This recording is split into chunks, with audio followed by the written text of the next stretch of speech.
Bismillah, walhamdulillah, wassalatu wassalamu ala rasulillah, amma ba'd. On arrive au sous-chapitre sur Al-Adhan wal-Iqama, les deux appels à la prière. Cheikh Fawzan nous dit Bab fi ahkam al-Adhan wal-Iqama. Donc nous allons étudier, Inch'Allah, dans ce cours, les jugements relatifs aux appels à la prière. Cheikh Hafidhahullah nous dit لما كانت الصلوات الخمس مؤقتة بأوقات معينة لا يجوز فعلها قبل دخول تلك الأوقات وكان الكثير من الناس لا يعرف دخول الوقت أو قد يكون مشغولا لا ينتبه لدخوله شرع الله الأذان للصلاة إعلاما بدخول وقتها. Vous allez voir que avant de rentrer dans le vif du sujet, Cheikh Fawzan Hafidhahullah nous fait plein de jolies introductions qui ont plein de fawaïd. Donc la première faïda que nous rapporte Cheikh Hafidhahullah, c'est pourquoi est-ce qu'Allah Azza wa Jal a prescrit l'appel à la prière. Donc Cheikh Fawzan il nous dit, puisque les 5 prières quotidiennes ont été prescrites en des temps bien déterminés, comme nous l'avons vu dans le cours précédent. Des temps bien déterminés dont il n'est pas permis de faire précéder la prière de ces temps-là. C'est-à-dire, il n'est pas permis de prier une prière avant son heure, sauf dans des cas qu'on a esquissés dans le cours précédent en disant il y a des situations où on a le droit de faire le jama', c'est-à-dire de rassembler les prières et d'en faire avancer une avant son heure, et ça on l'étudiera de manière approfondie dans un cours suivant, Inch'Allah. Sinon, en temps normal, il n'est pas permis de faire avancer une prière de son heure, c'est-à-dire de la prier avant l'entrée de son temps. Donc Cheikh Fawzan nous dit, puisque les 5 prières ont été légiférées en des temps bien définis, bien précis, et qu'il n'est pas permis donc de prier avant son heure, avant l'heure de la prière.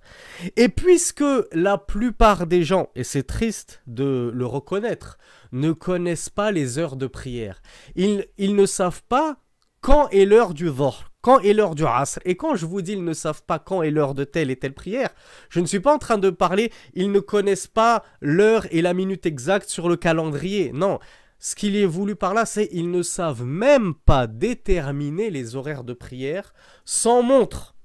C'est-à-dire si on les lâche en plein désert, en plein village, où il n'y a pas de calendrier, il n'y a pas de radio avec l'adhan, il n'y a rien, ils sont incapables de savoir quand est-ce que c'est l'heure du Dhuhr, quand est-ce que c'est l'heure du Asr. C'est à peine s'ils sauront reconnaître le Maghrib el-Aïcha, ou plutôt le Maghrib el-Fajr, ou le Maghrib el-Aïcha.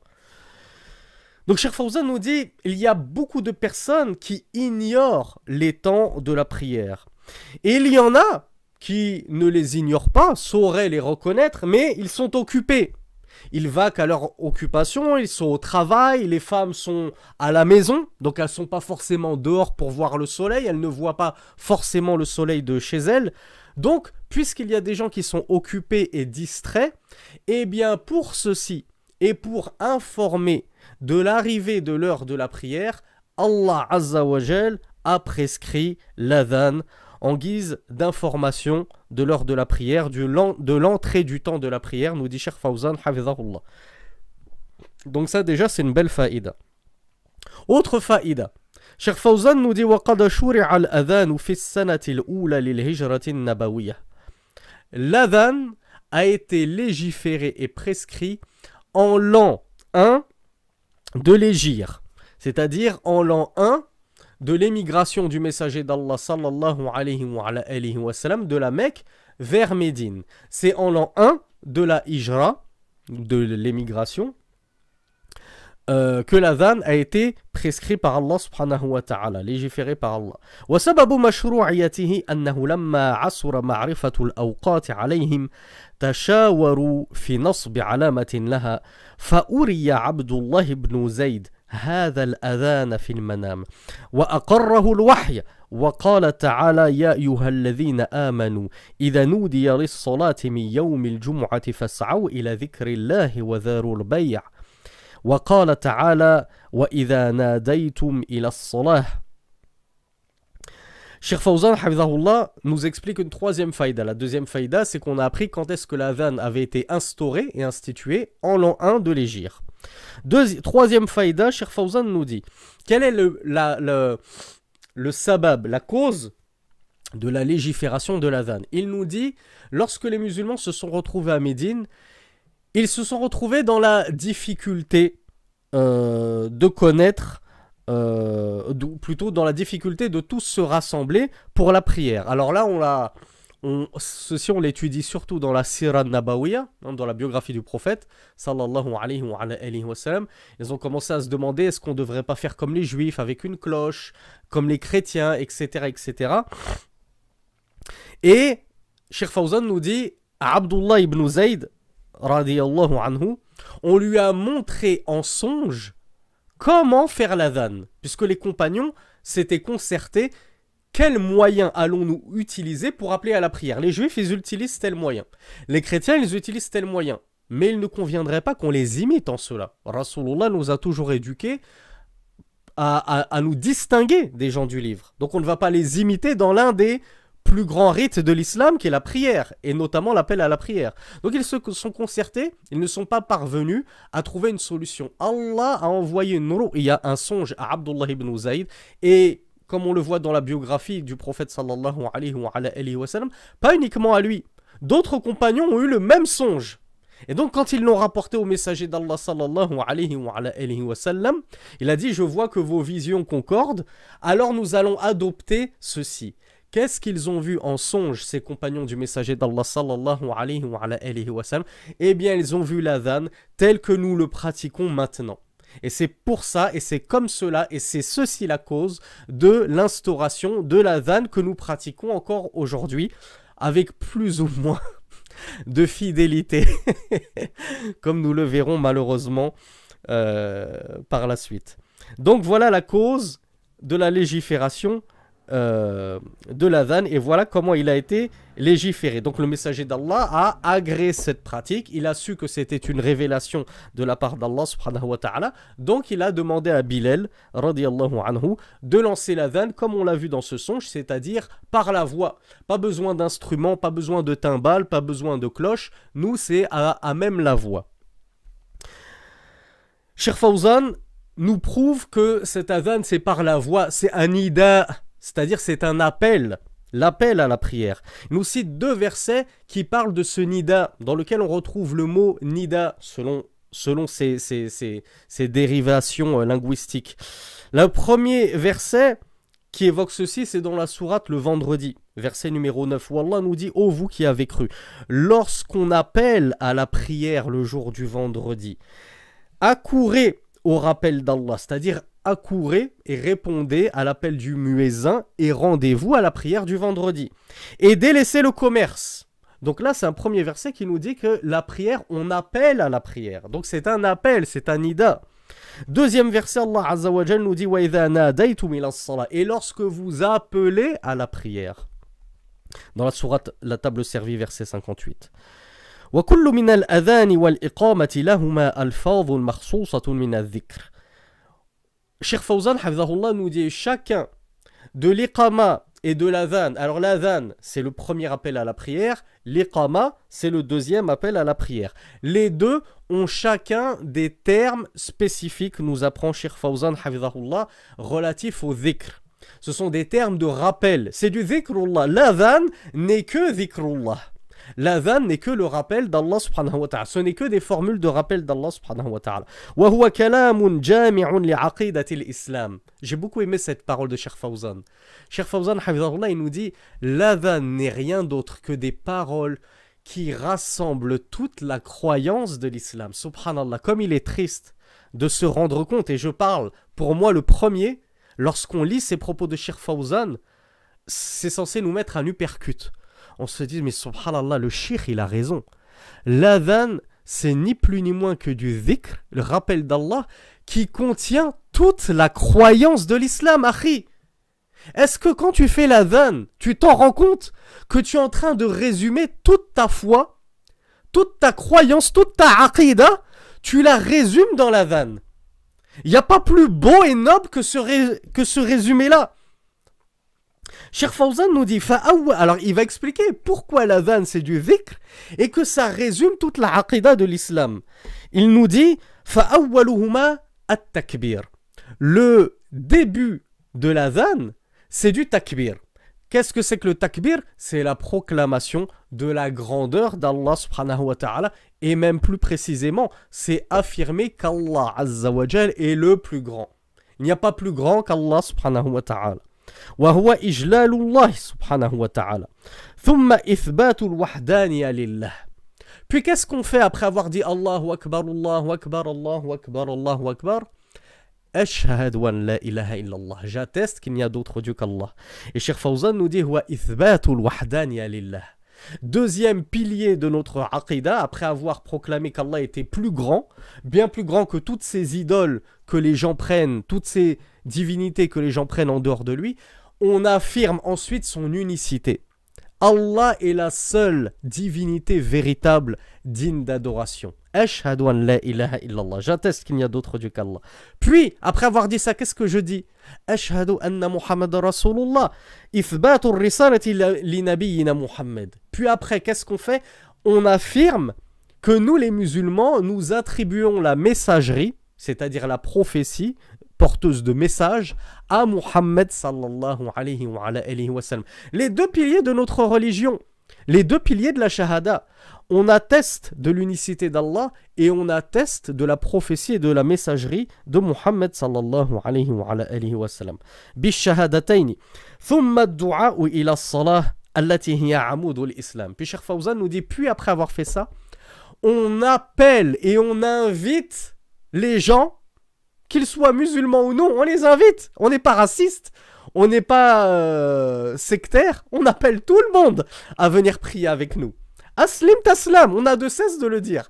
Convertis-toi, tu seras en paix. Viens prier avec nous, viens découvrir la salat. Donc on invite les gens et on les appelle à venir s'acquitter de leur prière qui, comme le rappelle Cheikh Fawzan, est le pilier de notre religion de l'islam. Wad-du'a ila al-falah. Et après les avoir appelés à la prière, on les appelle à al-falah, la réussite, puisque certes a réussi ceux qui ont cru et pratiqué les bonnes œuvres. Quant à ceux qui ont cru simplement sans pratiquer aucune bonne œuvre, ils ont certes péri.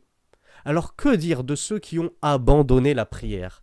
Voilà pourquoi dans l'appel à la prière, on leur dit venez à la prière, venez à la réussite, venez au succès. Si vous voulez avoir la réussite dans ce bas monde et dans l'au-delà, si vous voulez faire partie des grands gagnants, rendez-vous à la prière, acquittez-vous de la prière. Cheikh Fawzan nous dit la prière c'est la réussite et c'est ce qui va te permettre de demeurer sous les bienfaits d'Allah subhanahu wa ta'ala, afin qu'Allah azza wa jal ne te place pas parmi les ingrats et ceux contre qui il s'est courroucé. Ensuite, ثم يختمه بتكبير الله وإجلاله وكلمة الإخلاص التي هي من أفضل الذكر وأجله والتي لو وزنت بالسماوات وعامرهن غير الله والأرضين السبع وعامرهن لرجحت بهن لعظمها وفضلها.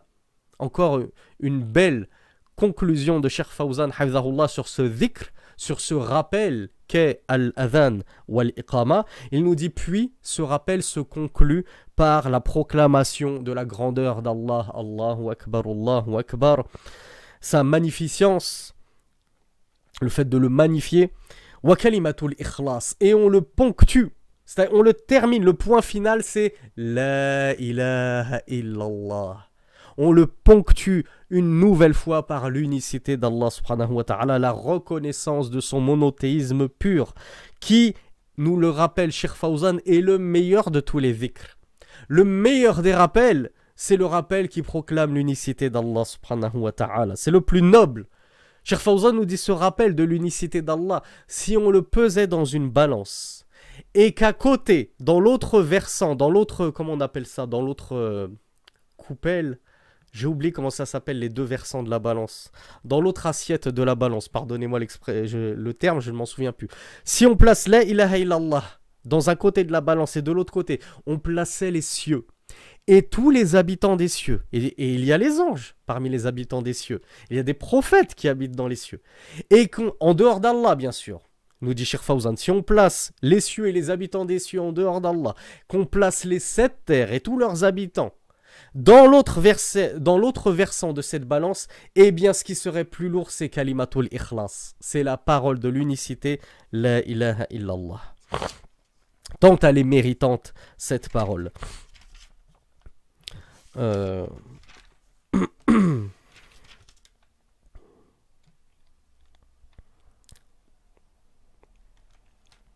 D'accord. Cheikh Fawzan passe à la suite. Il nous dit وَقَدْ جَاءَتْ أَحَادِثُ فِي فَضْلِ الْأَذَانِ وَأَنَّ الْمُؤَذِّنِينَ أَطْوَلُ النَّاسِ أَعْنَاقًا يَوْمَ الْقِيَامَةِ. Et il est certes parvenu des ahadith sur le mérite, c'est-à-dire vantant et louant les mérites de l'adhan et des mu'adhinin. Al-mu'adhin, muezzin en français, c'est celui qui lance l'adhan.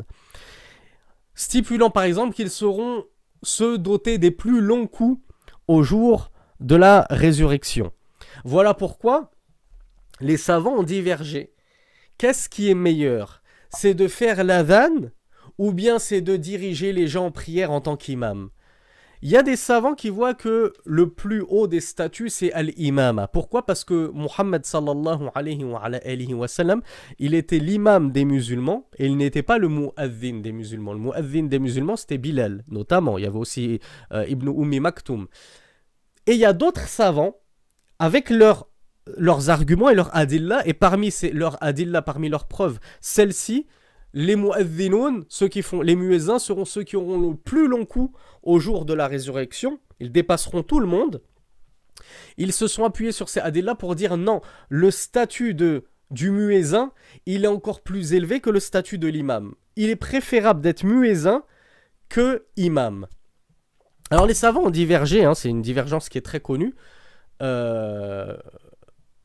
Mais ce qu'il faut bien comprendre, je me demande si je dois le dire maintenant ou je dois le dire par la suite, parce qu'on va voir certaines erreurs, mais j'ai peur d'oublier, alors je le dis tout de suite. C'est pas n'importe quel muezzin qui est concerné par ce hadith. Et c'est pas n'importe quel muezzin qui est concerné par ce terme honorifique qui est muezzin al-mu'adhin. C'est comme si je vous disais, moi, j'ai appris les arba'in an-nawawiyah et je sais même pas les réciter correctement parce que je fais des fautes partout et j'y comprends rien. J'ai juste appris bêtement en arabe par cœur et je les comprends rien. Est-ce qu'on peut m'appeler al-muhaddith? Moi, j'ai appris quelques sourates du Coran par cœur. Je fais des fautes de partout. Je mélange des termes qui font dire des paroles de kufr. Innama yakhshallahu min ibadihi al-ulama'a. Des choses qu'on a déjà étudiées, de graves erreurs. Et en plus, je comprends rien. Je parle pas un mot d'arabe, j'ai juste appris bêtement.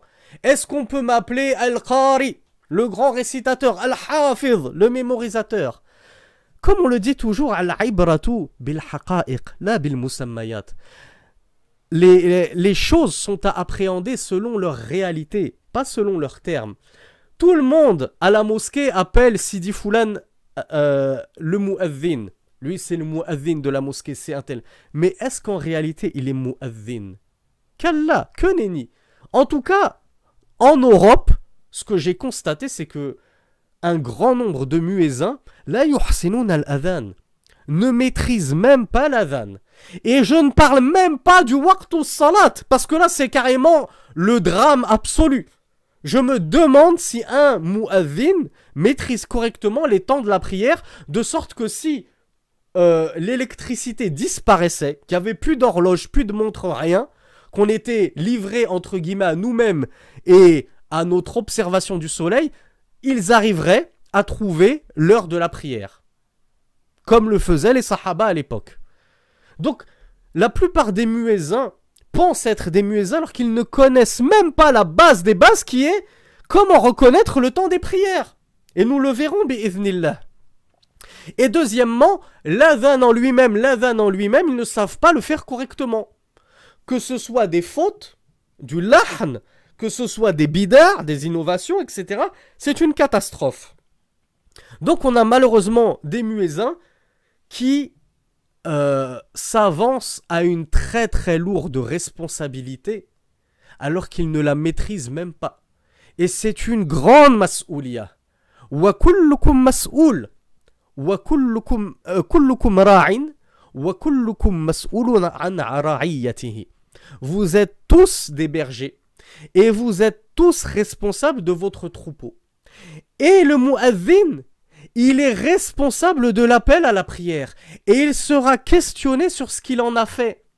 Ô toi le mu'adhin, qu'est-ce que tu avais à appeler à la prière alors que l'heure n'était pas encore entrée et qu'à cause de toi des gens se sont mis à prier avant l'heure?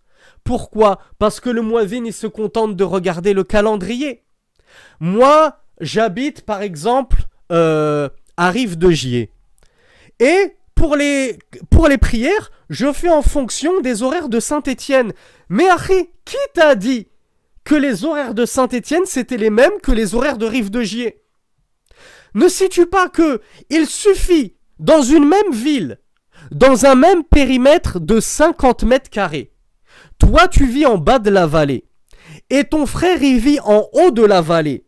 Et pourtant vous êtes séparés de 50 mètres seulement. Il y a juste 50 mètres qui vous séparent. Ne sais-tu pas que vous n'avez pas du tout les mêmes horaires de prière? Voilà pourquoi Cheikh Al-Albani rahmatullahi alayhi nous disait il lance l'adhan du Maghrib alors que je vois encore que le soleil ne s'est pas couché. Donc il lance l'adhan du Maghrib bien trop tôt. Et ça c'est une faute qu'on a même rencontrée tristement dans les pays d'islam. Les gens ne se basent plus sur ar-ru'ya, la vision. Je regarde le soleil décliner, je regarde le soleil se coucher, je regarde l'ombre du bâton, est-ce qu'elle a bien fait 2 fois la taille du bâton, plus fay ou zawal, des termes techniques qu'on apprend justement dans le fiqh. Mais les muadhins doivent apprendre ces termes techniques. C'est you have only one. Il y a une expression anglaise qui dit you have only one thing to do. T'avais juste une chose à faire. Dans toute ta vie, la seule chose qu'on te demandait, c'était de maîtriser l'adhan. On te demande même pas de maîtriser l'imama. On te demande pas de maîtriser le Coran. On te demande pas d'apprendre des hadiths. Mais t'es muadhin, tu t'es autoproclamé muadhin, tu t'es avancé à cette responsabilité. You have one thing to do.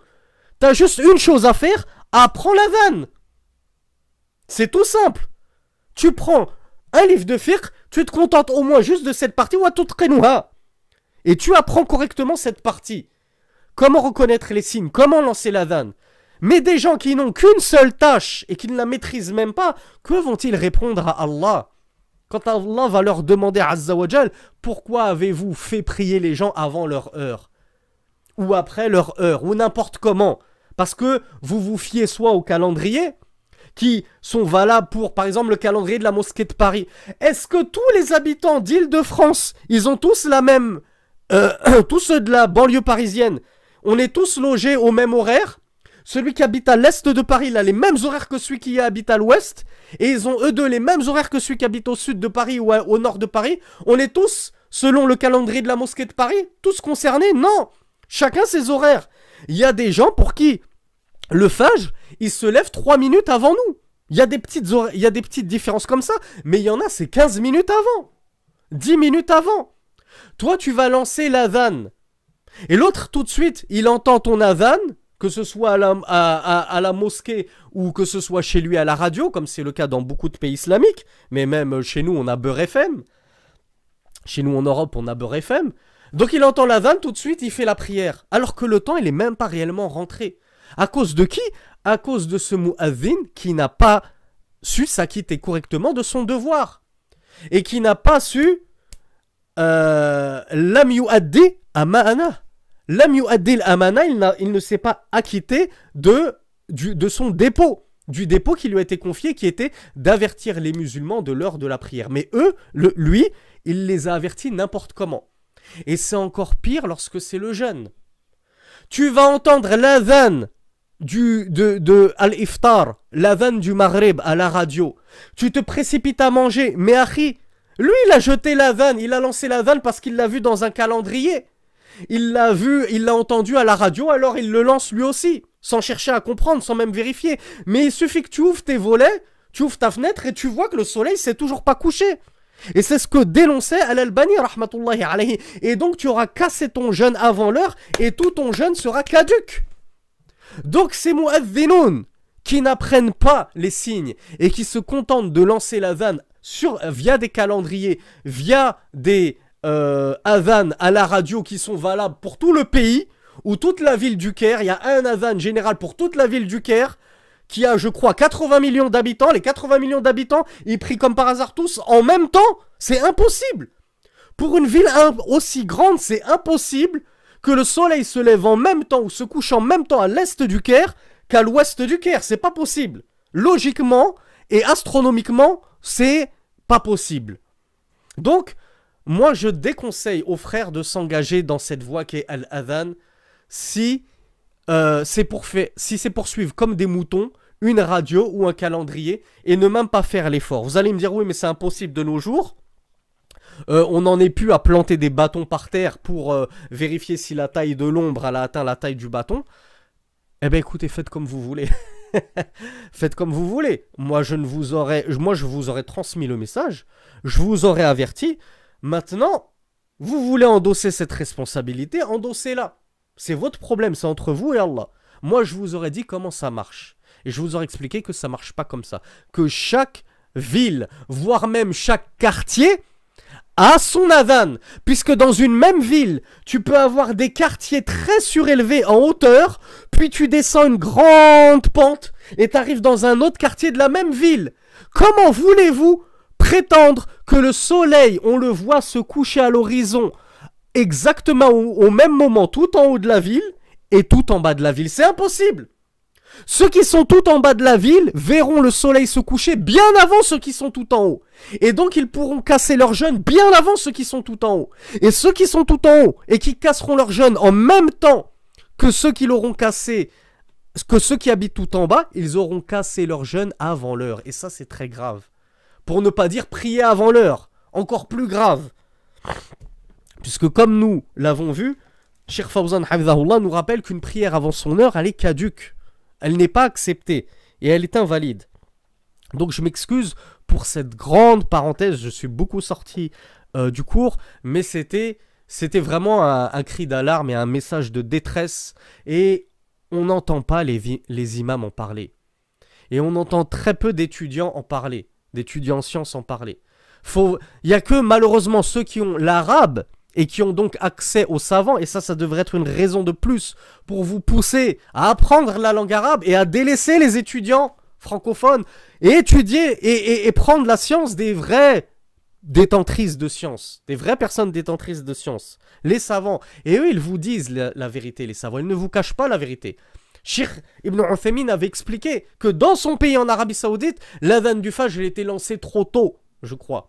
Cheikh Al-Albani avait critiqué l'adhan dans son pays, qui était aussi trop tôt ou trop tard. Bref, ils ont dit la vérité. Ils ont dit que c'était pas comme ça, qu'on fonctionnait pas avec des calendriers, on fonctionne pas avec des radios, on fonctionne avec ar-ru'ya, la vision. Maintenant, s'il s'avère que ton calendrier, il a été bien établi de manière très précise, et il a été corroboré avec la ru'ya, alors alhamdoulilah.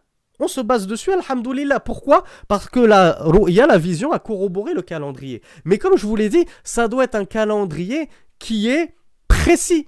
Un pour chaque ville. Et comme on l'a dit, attention, parce que dans une même ville, il y a des quartiers pour lesquels ce calendrier ne sera pas valable. Donc il faut vraiment faire très attention. Maintenant, on espère qu'Allah Azza wa Jal nous pardonnera, nous, en tant que simples ignorants et prieurs, d'avoir déchargé cette responsabilité sur le dos de nos mu'adhdhinin, qui sont eux les responsables de l'adhan. Nous, on n'est pas responsables de l'adhan, même si, en tant que musulman, on est censé connaître les signes. Tout un chacun est censé connaître les signes, parce que si un jour tu es en voyage, tu es dans le désert, que tu es seul, t'as pas de montre, t'as rien, comment tu vas savoir quand est-ce que c'est que l'heure de la prière? Donc on se doit, nous aussi, d'apprendre les signes des heures de prière. Et là n'est pas le cours, on le verra plus tard, Inch'Allah.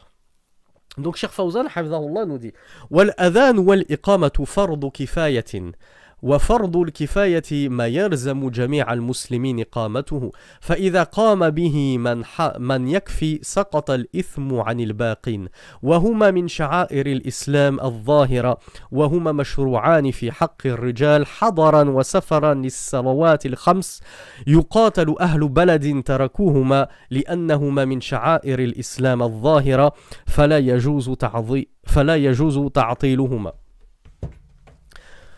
Je m'excuse, il fait très chaud. Je m'excuse d'ailleurs au passage pour la tenue. Je sais que ça peut en choquer certains, mais j'ai pas la climatisation. Et en kramis, ça aurait été très compliqué pour moi. Déjà que là, je suis en sueur. Donc, Cheikh Fawzan, Hafidhahullah, nous dit et l'adhan et l'iqama sont... Alors, quel est le jugement de l'adhan et de l'iqama? Est-ce que c'est une obligation? Est-ce que c'est juste sunnah? Optionnel, facultatif, méritoire, etc. etc.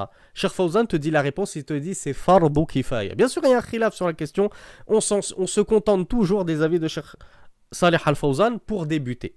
Donc on considère que c'est fardu kifaya, c'est-à-dire que c'est une obligation collective. Et Cheikh Fawzan, Hafidhahullah, nous explique ce que c'est qu'une obligation collective. Il nous dit, c'est-à-dire qu'elle n'incombe pas à toute la communauté. Mais si une partie de la communauté s'acquitte de cette obligation, alors elle n'incombe plus au reste de la communauté. C'est-à-dire que si une partie des musulmans de ta ville s'acquitte de l'adhan et se charge de faire l'adhan, alors c'est bon, le reste de la communauté de ta ville n'est pas obligé de faire l'adhan. C'est pas une obligation individuelle comme l'est la prière. La prière, c'est si une partie de ta ville, des musulmans de ta ville fait la prière, tu vas pas dire, tu vas pas dire c'est bon, on est dispensé de prier, il y a des musulmans qui ont prié à la mosquée. Non, tout le monde est tenu de prier individuellement. L'adhan, c'est pas pareil. S'il y a une partie qui se charge de l'adhan, alors ils dispensent par leur pratique le reste de la communauté d'avoir recours à cette adhan. Il nous dit... Et c'est pareil pour l'iqama, selon Cheikh Fawzan, Hafidhahullah. Il nous dit, فَإِذَا قَامَ بِهِ مَنْ يَكْفِي. Oui, donc ça, on l'a lu. Il nous dit, et ceci car ils sont, c'est-à-dire al-adhan wa l'iqama, des rites de l'islam apparents. وَهُمَا مَشْرُوعَانِ فِي حَقِّ الرِّجَالِ حَضَرًا وَسَفَرًا. Là, on va apprendre plusieurs faïdas de Cheikh Fawzan. En une seule phrase, Hafidhahullah, il nous donne plein de fawaïd. Premièrement, on a appris que c'était un fardu kifaya. Donc le jugement de l'adhan et de l'iqama, c'est que c'est une obligation collective. Deuxième faïda, on apprend que ça fait partie des rites de l'islam apparents. Qu'est-ce que ça veut dire? Ça veut dire comment ça se fait que nous, on en soit réduit à devoir lancer l'adhan et l'iqama à l'intérieur de nos petites mosquées, comme des clandestins. Comme des gens qui se cachent et qui ont honte. Une raison de plus qui devrait nous pousser à faire hijra. Qu'est-ce qu'on fait dans un pays où on n'est même pas capable de proclamer au grand jour Allahu Akbar, Allah est le plus grand, La ilaha illallah. On nous empêche de le proclamer. Par contre, comme je l'ai déjà dit dans des cours et dans des publications, quand il s'agit de faire sonner les cloches dans les églises, ça pose pas de problème. Là, la laïcité, ça la dérange plus. Mais dès que c'est les mosquées, ça pose problème, l'adhan. Alors, ayons un minimum de fierté et de izza, comme je n'ai de cesse de le dire. Ayons un peu de dignité, d'amour-propre, et quittons ces pays qui nous obligent à nous taire et à nous, comment on appelle ça, nous museler. Au point qu'on est obligé de proclamer la grandeur d'Allah cachée dans nos mosquées. Excusez-nous, j'espère qu'on n'a pas lancé, que c'était pas trop fort au micro. J'espère que les voisins ils nous ont pas entendus. Subhanallah, quelle humiliation. Quelle humiliation. Nous vivons dans une humiliation sans précédent. Et comme je le dis, et pour parachever le tout, comme des dhimmi, nous leur payons la dîme. Nous leur payons la jizya. On leur paye l'impôt. On leur paye la taxe foncière. On leur paye la taxe d'habitation. On leur paye la TVA. Allez, tenez. On est bien soumis, on est bien humilié, et comme si ça ne suffisait pas, on vous paye pour nous humilier encore plus. La ilaha illallah. Celui qui imagine une seule seconde un avenir pour sa foi et la foi de sa famille dans des pays comme la France ou la Belgique, le pauvre, c'est qu'il n'a rien compris à ce que c'est que la foi. Et encore une fois, on ne sort pas du cours. Mais je tenais à faire ce rappel. L'adhan, c'est un rite apparent. C'est pas un rite qu'on cache. Il n'est pas censé être lancé à l'intérieur de la mosquée. Quel intérêt? On vient de le voir, Cheikh Fawzan nous a dit l'adhan, son but c'est d'appeler à la prière. On appelle les gens. Toi tu lances l'adhan alors que les gens ils sont déjà là. Il te sert strictement à rien ton adhan. L'adhan c'est pour que ceux qui sont loin de la mosquée entendent et se disent ah ben c'est l'heure de la prière, je vais à la mosquée. Toi tu lances l'adhan, les gens ils sont déjà là. Et personne t'entend dehors. Même quelqu'un qui se met à l'extérieur de la mosquée, juste devant la mosquée, il l'entend même pas. Pourquoi? Parce qu'on met carrément des murs bien insonorisés. Pour pas déranger les voisins, vous comprenez, il faut respecter les voisins. Attention, Rasulullah, il a dit, il n'est pas croyant celui qui ne respecte pas son voisin. Bien évidemment. Ces hadiths-là, on les connaît par cœur. Hein. Par contre, les hadiths sur Al-Wala ou Al-Bara, l'alliance et le désaveu, là, il n'y a plus personne. Donc, troisième faïda, Cheikh Fawzan Hafizahullah nous apprend que l'adhan, il est prescrit, il est légiféré pour les hommes. C'est-à-dire que les femmes n'ont pas d'adhan. C'est-à-dire qu'il ne leur est pas obligatoire de faire l'adhan. Ensuite, est-ce qu'il leur est recommandé? Est-ce que c'est une sunna pour elles? Il y a un khilaf, une divergence sur la question. Quatrième faïda, il est recommandé pour les hommes, d'accord, en voyage et en résidence, nous dit Cheikh Fawzan, c'est-à-dire lorsqu'on est dans les villes et aussi bien lorsqu'on est en voyage. Si tu es avec un groupe d'amis que tu voyages, tu t'arrêtes du car, c'est l'heure de la prière, c'est légiféré et c'est même recommandé, voire même obligatoire puisque c'est une obligation collective. Et si vous êtes la seule collectivité musulmane à 30 km à la ronde, ben, tu es tenu de faire l'adhan et l'iqama. Donc c'est une prescription même en voyage. Les salawat il-khams, pour les 5 prières. Donc de la même façon qu'il y a 5 prières, il y a donc 5 adhan par jour. Il n'y en a pas une qui est dispensée d'appel à la prière. Attention, 5e faïda, et là ça va faire grincer des dents nos amis ikhwani, nos amis qui aiment tellement vivre en France et rassurer leur clientèle, hein, parce que c'est des clients. Quand on paye 300 € une formation pour apprendre son din, quand on paye 500 € pour apprendre à faire sa prière, quand on paye 50 € le séminaire pour apprendre à se marier, on n'est plus des fidèles, on est des clients. Appelons un chat et arrêtons de nous prendre pour des pigeons. Donc, qui essayent de rassurer leur clientèle. Oui, vous pouvez rester en France, la hijra c'est au cas par cas, hein. Tout le monde n'est pas obligé de faire la hijra. La hijra, comme nous le dit notre cher ami Rachid Al-Jay, c'est quitter une terre pour aller dans une terre où tu te sens bien, où tu te sens épanoui. Moi, si je me sens épanoui en France, que je me sens apaisé, parce que je peux manger tranquillement au Burger King, je peux aller à la piscine, dans la mixité, sans qu'on me casse la tête, etc. Alors ça va. Ça va tant que je me sens bien, c'est ça le principal. Même si on m'interdit tous les rites de l'islam, mais moi ça me dérange pas puisque l'islam je le pratique pas, l'islam c'est dans le cœur. Donc moi on interdit à ma femme de porter le niqab, mais ça me dérange pas, déjà de base ma femme ne porte même pas le voile. Moi on interdit à mes enfants de prier à l'école, mais de base on prie pas. On nous interdit d'égorger pour El Aïd, mais de base on n'égorge pas. Donc moi forcément forcément que je me sens bien en France, puisque tout ce qu'on interdit aux musulmans, moi je suis pas concerné. Parce que moi, je suis un musulman dans mon cœur. La pratique, bon ça, plus tard. Donc, selon Rachid Al-Jay, ben, je suis pas obligé de faire la hijra, puisque je me sens bien, je suis épanoui ici. Je suis épanoui dans ma foi. La ilaha illallah.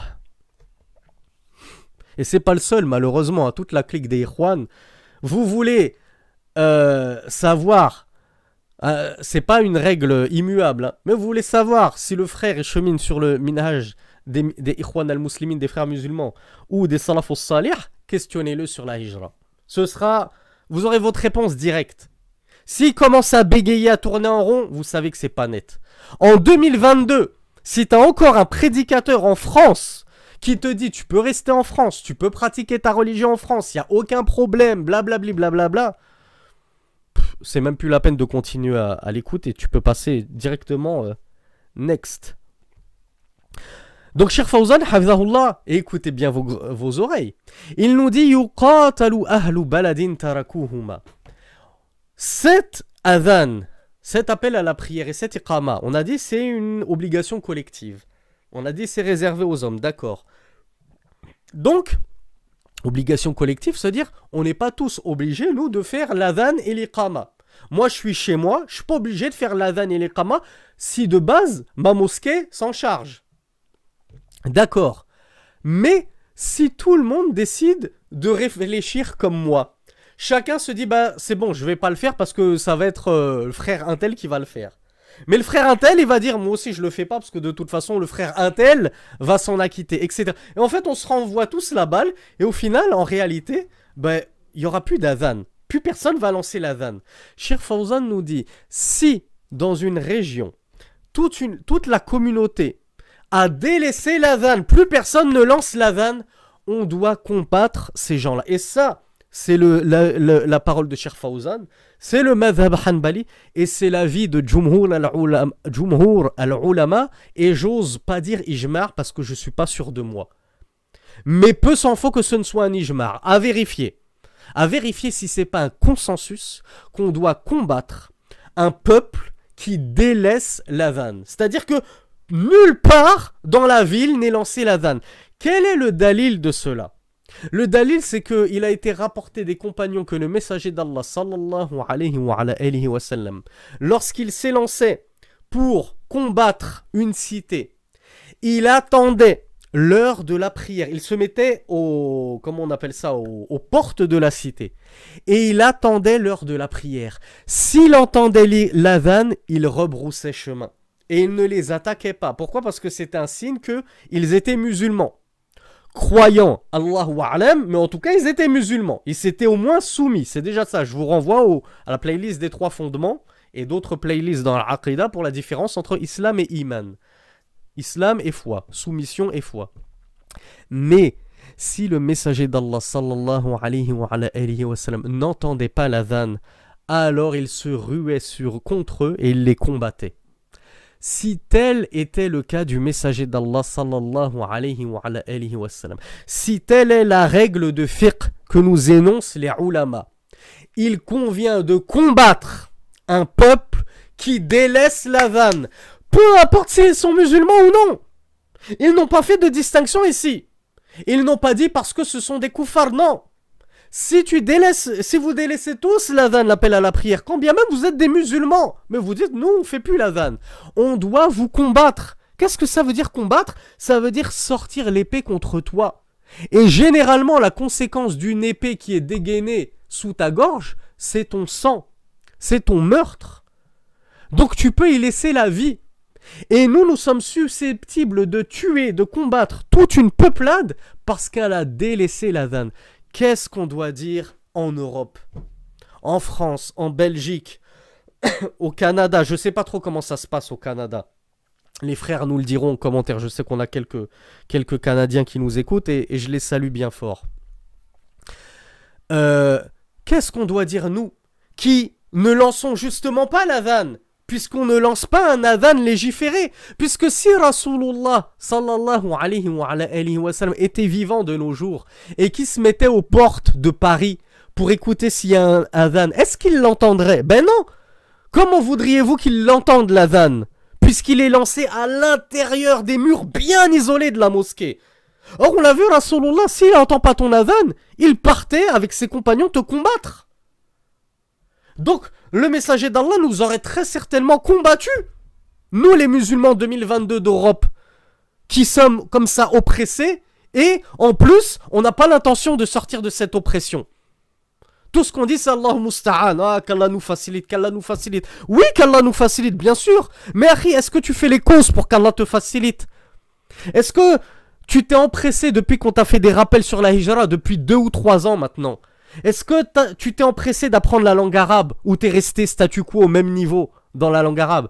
Est-ce que tu t'es empressé de faire une formation? Boulanger, pâtissier, plombier, électricien, quelque chose qui te permettra de gagner ta vie en terre d'islam? Parce qu'on entend toujours, oui, en terre d'islam, il n'y a pas de travail. T'inquiète pas, Harry. Dans n'importe quelle terre, il y a du travail quand on choisit le bon métier. Tout le monde a besoin d'un boulanger. Tout le monde a besoin d'un plombier. Tout le monde a besoin d'un électricien.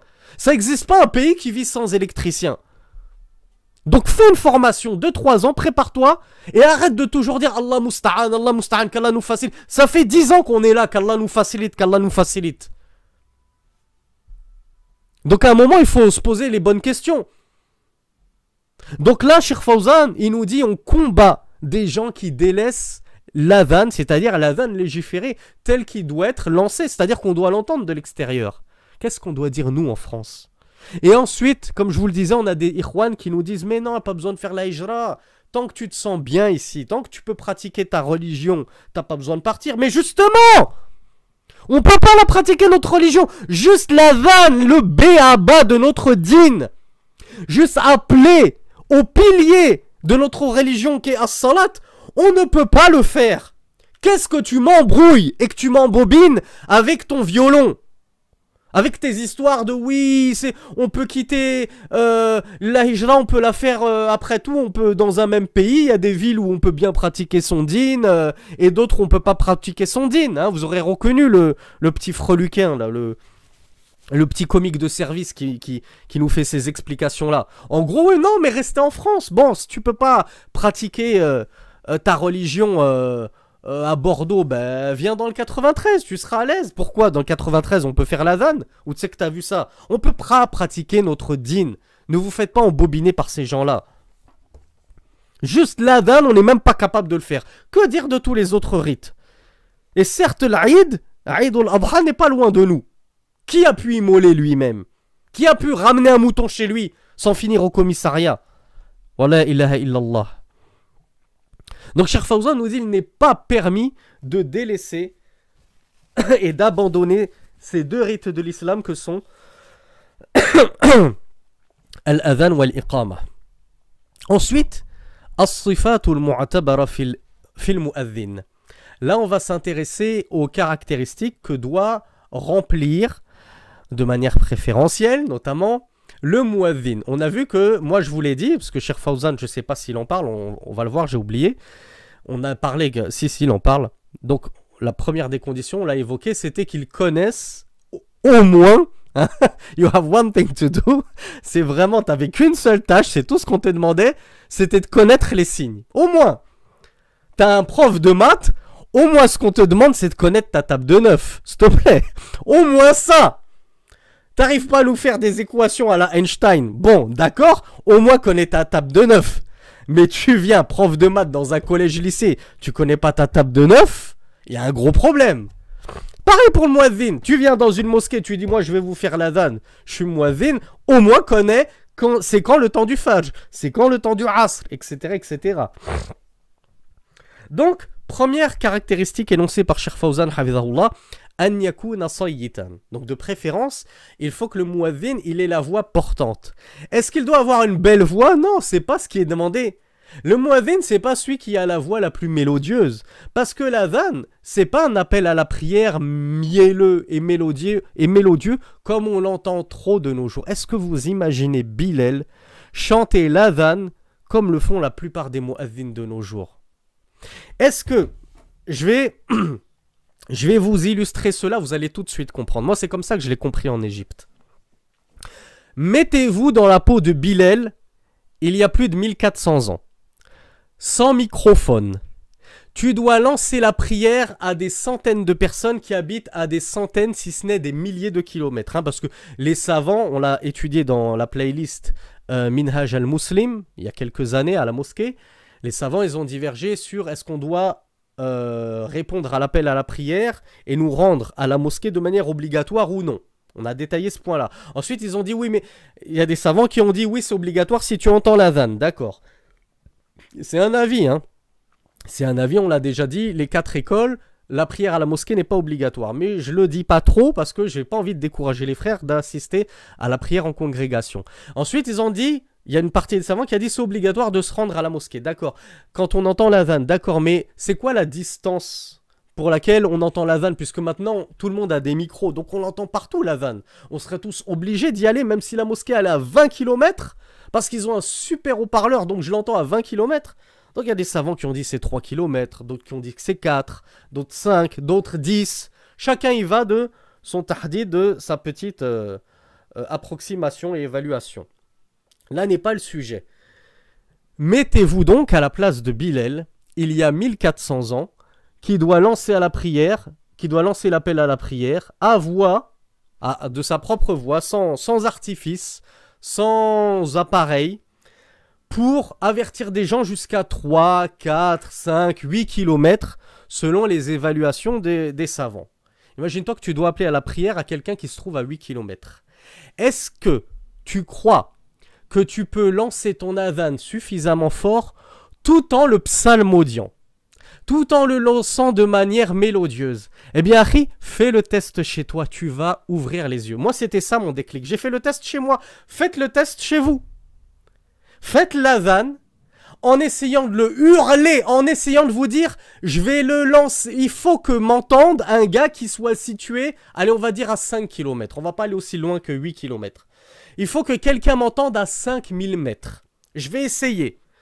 Ceux qui vont au bled, là, cet été, faites-le à la plage. D'accord? À la plage, il n'y a pas de montagnes qui vont couper l'écho de votre voix. Vous allez pouvoir bien lancer avec la voix portante. Lancez à la plage l'adhan. Et essayez de vous dire, il faut que le gars à 5000 mètres, il m'entende. Et on va voir si vous allez réussir à vous faire entendre de quelqu'un situé à 5000 mètres, tout en étant mélodieux, comme le sont les muadhins de nos jours. Allahu Akbar, Allahu Akbar. Essayez de le dire comme ça, on vous faisant entendre. Vous verrez que la seule façon de vous faire entendre des gens les plus loin, c'est de faire comme le faisait Bilal, et c'est-à-dire d'hurler. Il faut hurler. Et on va le voir. Pour encore mieux hurler, la sunna qu'a enjoint le messager d'Allah à Bilal, c'est de se boucher les oreilles. Et teste encore chez toi. T'es en train de m'écouter, mets tes doigts dans les oreilles, tu vas voir que tu t'entends mieux. Teste. Écoute-toi, parle, dis une phrase, tu vas voir que tu t'entends mieux. Donc, toutes ces techniques-là, c'est pour que la voix soit encore plus portante. Et tu ne peux pas porter ta voix du maximum tout en étant mélodieux. Tout en faisant du tatrib quand on va le voir. La ilaha illallah. C'est quoi ça? Mais c'est pas un adhan ça. On dirait du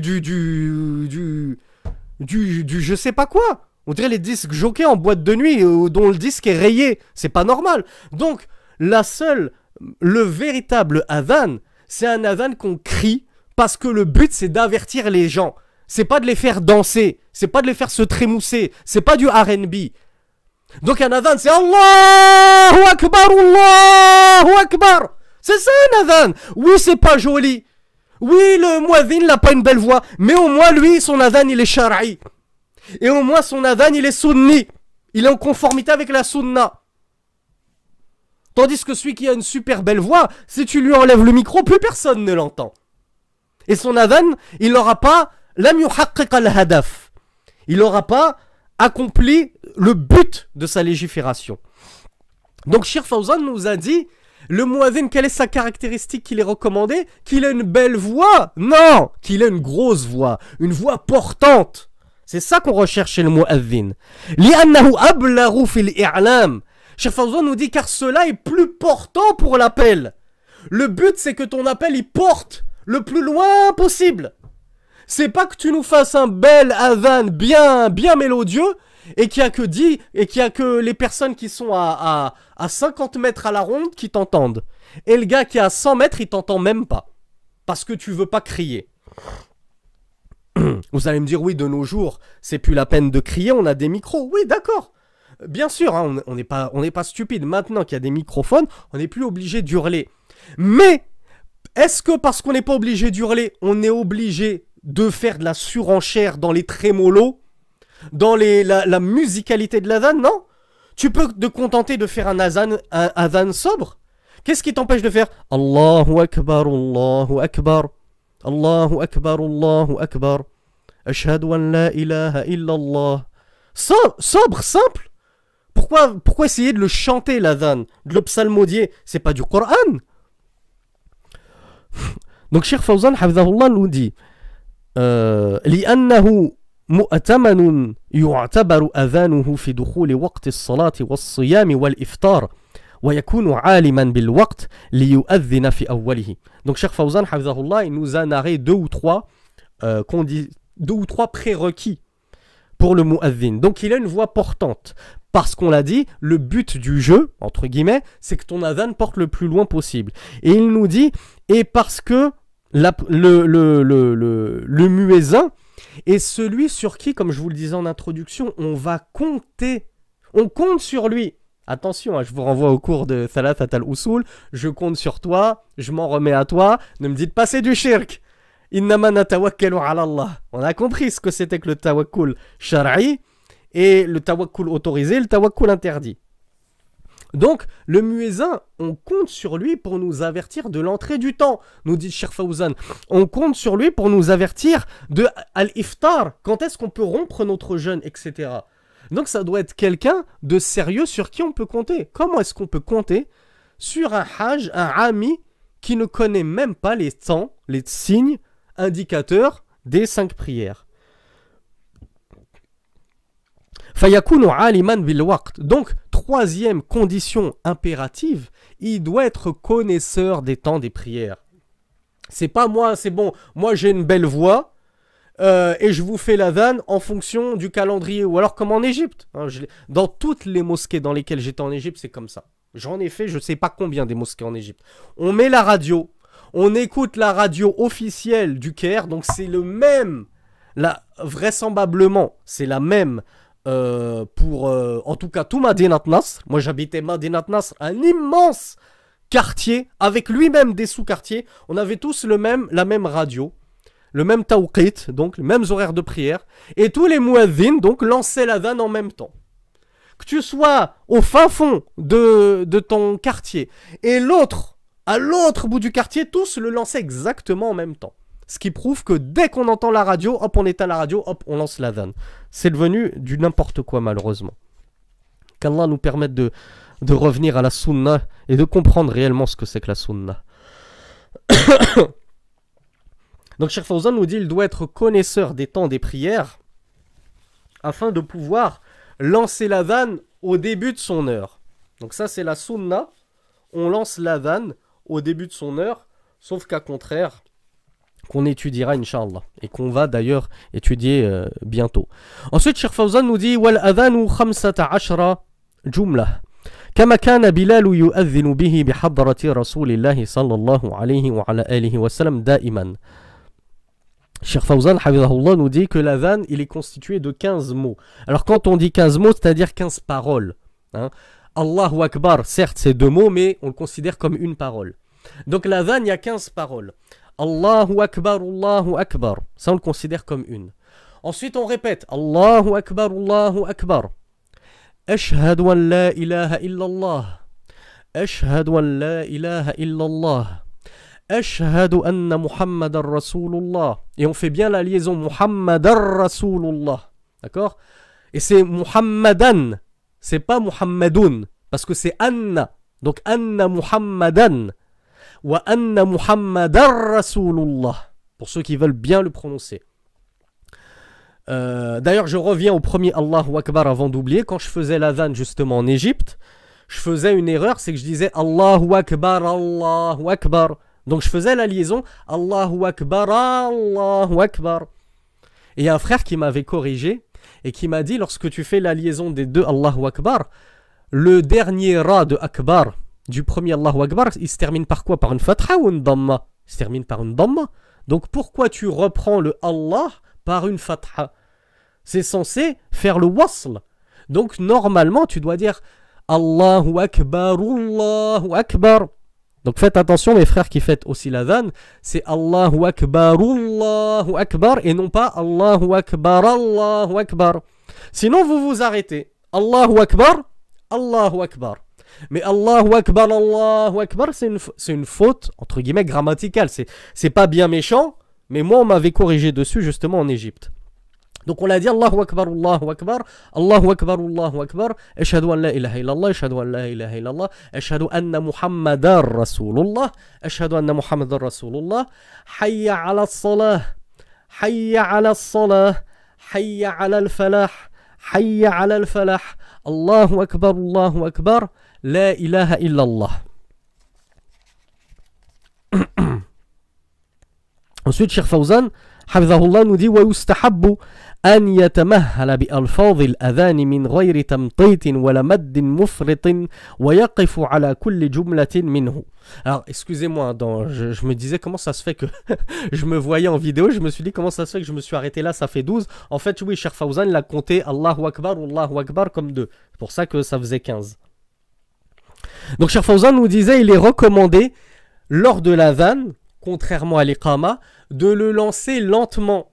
C'est pour ça que je vous ai dit, quand tu le cries, c'est Allahu Akbar, Allahu Akbar. Donc, tu le dis quand même lentement, avec le mad naturel de la voix. Allah, il y a un mad, c'est-à-dire il y a une élongation, une prolongation, c'est pas Allah. Allah, ça n'existe pas, c'est Allah. Donc il y a une élongation du alif. Il ne s'écrit pas dans l'écriture arabe, quoique en général on met un petit alif au-dessus du lam pour dire qu'il y a justement un alif mad. Mais sinon, quand on enlève tous les signes diacritiques dans la langue arabe, on ne le voit pas ce alif. C'est alif, lam, lam, ha. Mais pourtant, il doit se prononcer Allah. Donc, Cheikh Fawzan nous dit, l'adhan, on le récite lentement. C'est pas une course. C'est pas Allahu Akbar, ashhadu an la ilaha illallah, ashhadu an la ilaha illallah, ashhadu anna Muhammadan Rasulullah, ashhadu anna Muhammadan Rasulullah, hayya ala salah, hayya ala salah, hayya ala falah, hayya ala falah. D'ailleurs, ça me fait penser, il y en a qui sont tellement pressés, j'allais dire il y en a, honnêtement, je l'ai vu d'un trop grand nombre. Et ça, c'est notamment en France. Je l'ai vu notamment de maghrébins, en France, qui récitent très mal l'adhan, et qui le disent tellement vite qu'ils mâchent les mots. Et au lieu de dire hayya ala salah, hayya ala al-falah, venez à la prière, venez à la falah, le ala, on ne l'entend même plus. Tellement il se précipite. Et tu n'entends que hayya ala salah, vous l'entendez pas vous? Et concentrez-vous. Et dites-moi en commentaire si je me trompe. Parce que je suis sûr que je vais avoir un commentaire d'un frère ou d'une soeur qui va me dire oui, c'est vrai. C'est vrai, chez moi, c'est comme ça. C'est hayya ala salah, hayya ala al-falah. Il est passé où le ala? T'as oublié un mot. T'as oublié un mot dans ta phrase. Donc, prenez votre temps. Pourquoi vous vous précipitez? Hayya ala salah, hayya ala al-falah. Mais pas hayya ala salah, hayya ala al-falah. Il y en a d'autres qui se trompent. Là, Cheikh Fawzan nous dit wala maddin mufritin. On ne fait pas d'élongation exagérée. Donc il y en a, c'est du Allahu Akbar. Wow! Nous, on attend pour réciter derrière toi. On va le voir, la sunna, c'est de réciter derrière l'imam. Donc s'il te plaît, il y a des adhan qui durent 5 minutes. Montre en main, sans exagération. L'adhan, il dure 5 minutes. C'est beaucoup trop. C'est beaucoup trop. Il y en a qui sont pressés de prier, qui sont pressés de répéter derrière toi. Il y a des adhkar, il y a des rappels à faire, du dhikr à faire après ton adhan. Il y a une sunna à prier entre l'adhan et l'iqama. Donc si on veut avoir un minimum de temps avant qu'on nous presse avec l'iqama, toi rétrécis un peu. Parce qu'en général, dans les mosquées en France, il y a 10 minutes maximum entre l'adhan et l'iqama. Mais quand ton adhan il dure déjà 5 minutes, il nous reste plus que 5 minutes pour nous faire tous nos adhkar pour prier la sunna. Déjà rien que pour prier une sunna, 5 minutes c'est juste. Donc ça c'est du n'importe quoi, ces gens qui rallongent trop. Et ça c'est quand ils rallongent trop lorsqu'il y a des élongations naturelles comme dans Allah. Mais lui au lieu de le dire Allah, l'élongation en 2 temps, il l'a dit en 20 ans. Allahu Akbar. Mais le pire, c'est quand ils te mettent des élongations là où il n'y a pas d'élongation. Et comme je l'ai dit dans une vidéo dédiée, on en vient à prononcer des paroles de Kufr Akbar. Comme ceux qui disent par exemple Allahu Akbar, Allahu Akbar. Tu es en train de demander si Allah est le plus grand. C'est du Kufr Akbar. Tu doutes. Tu es en train d'appeler à la prière en doutant qu'Allah est le plus grand et tu poses la question à tous ceux qui t'écoutent. Est-ce que Allah est le plus grand? Est-ce que Allah est le plus grand? La ilaha illallah, akhi. Concentre-toi. You have one thing to do. T'avais qu'une chose à faire. Tout ce qu'on te demande, ton taklif, c'était juste ça. Apprends correctement à faire l'adhan. Si tu sais pas le faire, si tu veux pas apprendre, laisse ta place à un autre. Et moi, je me suis disputé avec les responsables de ma mosquée jadis. Lorsque j'étais en poste, je me suis disputé, je leur ai dit changez-moi ce muazzin. Mais c'est du n'importe quoi, il est en train de détruire l'adhan. Il n'y a rien qui va. Des mots de là où il n'y en a pas. Allahu Akbar, Allahu Akbar. Comment ça Akbar? Il n'y a pas de alif entre le ba et le ra, c'est Akbar. Il n'y a pas de Akbar. Ou d'autres qui disent Allahu Akbar, Allah. Comment ça Allah? Allah, ça veut dire est-ce que Allah. Donc Allahu Akbar, ça veut dire est-ce que Allah est le plus grand. Vous voyez, lorsque vous mettez des moudous de n'importe comment, juste pour jouer, comme je vous l'ai dit, les musiciens, les chanteurs, je vais vous faire un bel adhan mélodieux, vous allez voir, vous allez kiffer. On n'est pas là pour kiffer, on est là pour faire la prière. Fais ton travail correctement. C'est pas un jeu. C'est une charia, c'est une législation, c'est une ibada, c'est un rite de l'islam. Mais non, c'est devenu... qui a la plus belle voix? Allez, toi, viens. Toi, t'as une belle voix, tu vas nous chanter l'adhan. Ça me fait penser à une publication que j'ai écrite récemment. Parmi les signes de la fin des temps, Rasulullah sallallahu alayhi wa sallam avait dit, on prendra des juhal, ignorants, pour nous diriger en prière, pour nous réciter le Coran, juste parce qu'ils ont une belle voix. Mais ce sont les plus ignorants des gens. Quelle tristesse de voir ceux qu'on met en avant. Fais-nous l'adhan, fais-nous la salat. Le gars, il est rasé, il sait même pas prier correctement, il sait même pas couvrir sa aura correctement, il fait ceci, il fait cela, des péchés apparents comme ça, du fisq. Chez l'imam Ahmed, c'est interdit de prier derrière un fasiq. Et on l'a déjà dit, celui qui se rase la barbe, les savants le considèrent comme fasiq. Donc déjà dans le madhab de l'imam Ahmed, on ne prie pas derrière quelqu'un qui se rase la barbe. Et une telle personne devrait être destituée de sa fonction. C'est tellement dur de pratiquer correctement sa religion de nos jours.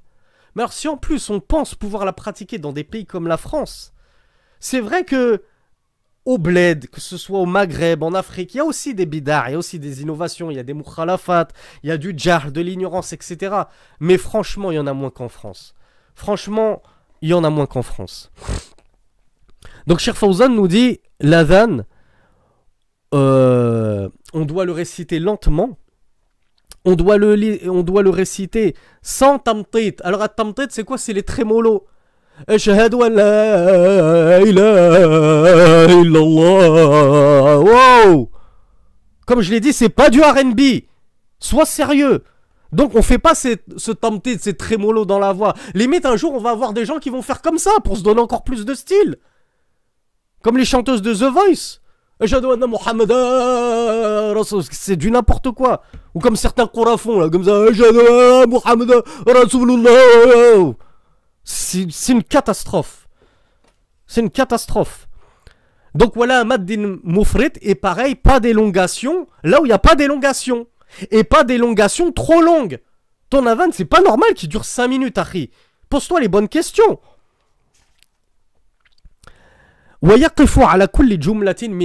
Donc comme l'adhan, il doit être récité lentement, eh bien la sunna, c'est de t'arrêter à chaque terme, comme on l'a vu.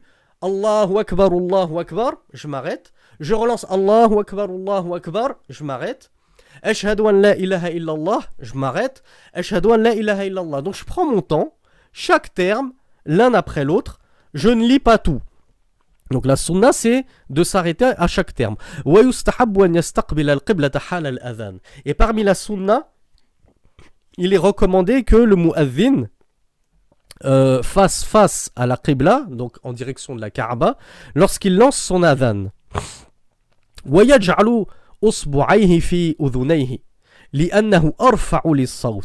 comme je vous l'ai dit, la sunna qu'avait enseigné le messager d'Allah Bilal, radiyallahu anhu, c'était d'introduire ses deux index dans ses oreilles, pas trop profondément, on te demande pas de percer les tympans, mais comme je vous l'ai dit, faites le test, même Cheikh Fawzan vous le dit, il vous dit car cela est plus porteur pour la voix. Tu t'entendras mieux, ça te permettra donc de lever encore plus ta voix et à ce que les gens t'entendent davantage. ويلتفت يمينا عند قوله حي على الصلاة وشمالا عند قوله حي على الفلاح. Autre sunna qu'on ne voit quasiment plus Moi, quand je le faisais en tant que muadhin, c'est limite si les gens ne me prenaient pas pour un fou, tellement c'est devenu une sunna mahjoura, c'est que tu te tournes vers la droite lorsque tu dis hayya ala salah. Donc tu fais Allahu Akbar, Allahu Akbar, Allahu Akbar, Allahu Akbar, ashhadu an la ilaha illallah, ashhadu an la ilaha illallah, ashhadu anna Muhammadan Rasulullah, ashhadu anna Muhammadan Rasulullah, hayya ala salah, hayya ala salah, hayya ala al-falah, hayya ala al-falah. Donc on se tourne à droite lorsqu'on dit accourez à la prière et on se tourne à gauche quand on dit accourez au succès, hayya ala al-falah. Donc ça c'est une sunna du messager d'Allah sallallahu alayhi wa ala alihi wa sallam. ويقول بعد حي على الفلاح الثانية من أذان الفجر خاصة الصلاة خير من النوم مرتين.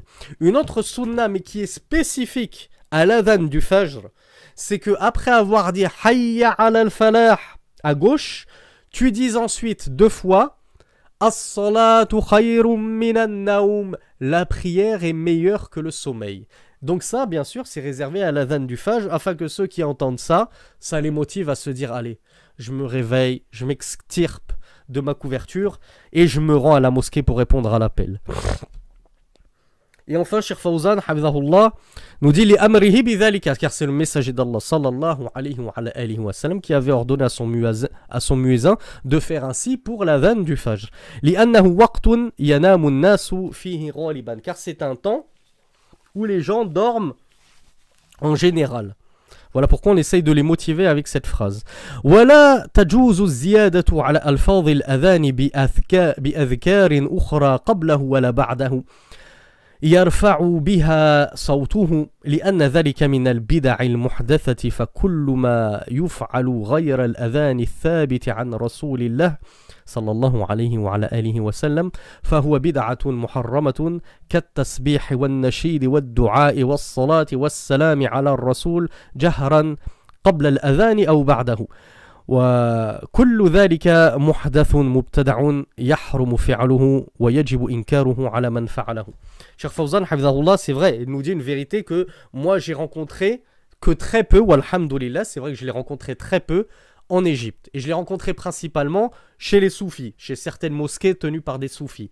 Cheikh Fawzan nous dit, il n'est pas permis de rajouter des termes à l'adhan, que ce soit du dhikr, des rappels, que ce soit des prières sur le messager d'Allah sallallahu alayhi wa sallam, ni avant ni après l'adhan. Il n'est pas permis de rajouter quoi que ce soit à l'adhan légiféré, car ceci est une bid'a, c'est une innovation interdite. Il nous dit qu'à tasbih, le fait de dire des subhanallah avant de commencer l'adhan ou après l'adhan, le fait de faire des nashids, des éloges, par exemple, les Shia, ce qu'ils rajoutent dans l'adhan, c'est wa ashhadu anna Ali waliyullah. Et j'atteste, après avoir attesté de l'unicité d'Allah et de la messagerie de Muhammad sallallahu alayhi wa sallam, ils attestent de la wilaya de Ali, du califat de Ali. Subhanallah, c'est une énorme bid'a, ça. C'est une énorme innovation. Et il y en a qui vont le faire en plus à voix haute. Et effectivement, je l'ai vu en Égypte. Des muezzins qui, après l'adhan, commencent à nous faire tout un tas de dhikr à voix haute. Donc nous, ça nous gêne. Pourquoi ça nous gêne? Parce que comme on va le voir, il y a des adhkars précis, sunna, à dire après la fin de l'adhan. Donc toi, tu as envie de faire ton dhikr, et t'as cet haut-parleur qui te gêne avec des bid'a et tout, c'est insupportable. T'as juste envie de prendre une pierre et de lui casser son haut-parleur. Donc Cheikh Fawzan nous dit, il n'est pas permis de faire toutes ces choses-là à voix haute, que ce soit avant ou après l'adhan. On se contente de faire l'adhan comme Rasulullah sallallahu alayhi wa sallam nous l'a enseigné. Tout le reste, ce sont des bid'ah, ce sont des innovations qu'il convient de réprouver, nous dit Cheikh Salih al-Fawzan hafidhahullah. ولا يجزئ الأذان قبل الوقت لأنه شرع للإعلام بدخوله فلا يحصل به المقصود ولأن فيه تغريرا لمن يسمعه إلا أذان الفجر فيجوز تقديمه قبل الصبح ليتأهب الناس لصلاة الفجر لكن ينبغي أن يؤذن أذانا آخر عند طلوع الفجر ليعرف الناس دخول الوقت وحلول الصلاة والصيام. Cheikh Fawzan حفظه الله il nous dit et il est invalide de lancer l'adhan avant son heure. Donc la yujzi, c'est-à-dire ce sera pas comptabilisé. Si tu lances l'adhan avant son heure, de toute façon, l'adhan il est invalide, il n'est pas comptabilisé, et on devra le relancer une fois l'heure bel et bien rentrée. Car l'adhan n'a été institué que pour annoncer de l'entrée de l'heure. Donc, à quoi sert de lancer un adhan avant son heure, puisqu'il est prescrit pour annoncer l'heure, si l'heure n'est pas encore arrivée? C'est ridicule. Et c'est surtout invalide. Cheikh Fawzan, hafidhahullah, nous dit, où j'en suis, donc l'objectif n'est pas réalisé si tu lances l'adhan avant son heure, et parce qu'il y a en plus une tromperie pour les gens. Comme je vous l'ai dit, il y a des gens qui vont entendre ton adhan, ils vont se précipiter à casser leur jeûne. Les femmes chez elles qui ne sont pas tenues d'aller à la mosquée, elles vont se précipiter à prier en se disant, moi je prie au début de l'heure, comme ça je suis tranquille. Et elles vont prier alors que le temps il n'est même pas encore rentré. Comme je l'ai dit, il suffit que tu ouvres ta fenêtre, tu vois que le soleil, il s'est toujours pas couché. Et toi tu manges, tu pries ton maghrib, c'est une catastrophe. Donc c'est vraiment une trahison de certains mu'adhinines envers l'ensemble des musulmans. C'est pour ça que moi je vous disais, franchement je ne prendrais pas cette responsabilité. Moi je serais à votre place, je ne ferai pas l'adhan. Je ne prendrai pas cette responsabilité pour qu'ensuite Allah il me dit à cause de toi les gens ils ont cassé leur jeûne avant l'heure et ils ont prié avant l'heure. Parce que tu faisais même pas l'effort de regarder si les temps de prière étaient bien rentrés ou non. Tu te contentais d'un calendrier uniformisé pour 50 villes limitrophes. Cheikh Fawzan, hafidhahullah, nous dit, sauf l'adhan du fajr. Donc on doit lancer l'adhan uniquement lorsque son temps est arrivé, sauf l'adhan du fajr. Il est possible de le lancer avant son temps, afin que les gens sachent la proximité du fajr, car comme on l'a vu, les gens dorment en général à ce moment-là, donc ils ont besoin déjà de temps pour se réveiller, un peu de temps pour s'habiller, faire leurs ablutions, se rendre péniblement à la mosquée avec un œil sur deux fermé. Donc ça a besoin d'un peu plus de temps. Donc le fajr, il est autorisé de lancer l'adhan avant l'heure, nous dit Cheikh Fawzan, hafidhahullah, afin que les gens se préparent. Mais, petite faïda qui a son importance, nous sommes quand même tenus de relancer un deuxième adhan pour le fajr, une fois le temps du fajr bien entré. Donc le premier adhan, alors c'est pour ça que vous trouverez dans certains pays d'islam que le fajr, il a 3 appels, il a 2 adhan et un iqama. Et vous vous dites, est-ce que je peux prier lorsque j'entends le premier appel à la prière? Non, surtout pas. Ce premier appel à la prière, il est légiféré pour préparer les gens. Réveiller les gens, comme l'a dit le messager d'Allah, afin d'avertir celui qui est dans son qiyam, celui qui est dans sa prière de nuit, comme ça il sait, ah, c'est bientôt l'heure du fajr, faut que je termine mon witr, je termine ma prière de nuit, je me repose un peu, je prends mon sahour si je compte jeûner, mon petit déjeuner si je compte jeûner, et voilà, je suis averti. Et pour avertir celui qui dort, voilà, il entend ça, ça le réveille, il a le temps de prendre peut-être une douche, s'il a ihtilam, s'il a une pollution nocturne, il a le temps de prendre sa douche, il a le temps de prendre son petit déjeuner, son sahour aussi s'il veut jeûner, etc. Donc voilà pourquoi le fajr c'est spécial, on a le droit de le lancer avant, mais ensuite, si tu le lances avant, tu es obligé de le relancer à l'heure exacte. Ce qui constitue le deuxième adhan du fajr dans certains pays. Et c'est ce deuxième adhan du fajr qui interdit de manger après et qui rend la prière permise à son heure. Donc avant, tu ne peux pas prier, mais tu peux continuer à manger. C'est-à-dire, au temps du premier adhan, tu peux continuer à manger, mais tu ne peux pas prier. Et au temps du deuxième adhan, tu ne peux plus manger et tu peux prier. Donc voilà une petite faïda. Il y a beaucoup de personnes qui nous posent souvent cette question et qui sont dans l'ambiguïté par rapport à ces 2 adhans, lequel on doit respecter, est-ce que les 2 sont bons?